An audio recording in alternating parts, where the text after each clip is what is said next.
최근 공개석상에서 모습을 감춘 최룡해 북한 노동당 비서는 백두산 발전소 붕괴 사고 등의 책임을 지고 지방으로 쫓겨난 것으로 전해졌습니다. 이슬람 무장단체 IS를 인터넷상에서 공개 지지한 것으로 알려진 우리 국민 10명이 IS와 구체적으로 연계된 정황이 우리 정보당국에 포착됐습니다.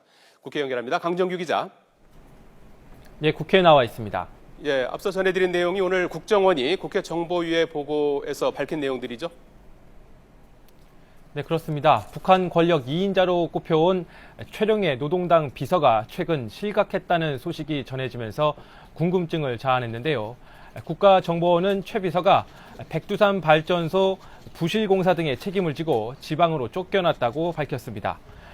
국회 정보위원회 여야 간사인 새누리당 이철우, 새정치민주연합 신경민 의원은 오늘 정보위 전체 회의가 끝난 뒤 브리핑을 통해 국정원에 보고 내용을 전했습니다. 국정원은 최 비서가 지난달 완공된 백두산 발전소의 수로 붕괴 사고에 대한 책임을 지고 지방 농장으로 추방돼 혁명화 교육을 받고 있다고 보고했습니다. 지난 8월 발생한 북한의 지뢰 도발 사건 이후 논공 행상도 눈에 띄는데요. 지뢰를 직접 매설한 것으로 알려진 제2전투훈련장 임광일은 작정국장으로 승진한 반면 우리 군의 대응 사격에 제대로 대처하지 못한 김춘삼 작전국장, 박정천 화력 지휘국장 등은 해임된 것으로 국정원은 파악하고 있습니다. 지뢰 도발 국면에서 열린 8.25 남북회담의 주역인 황병서 총정치국장과 김양건 당 비서는 공화국 영웅 칭호를 받았다고 전했는데요.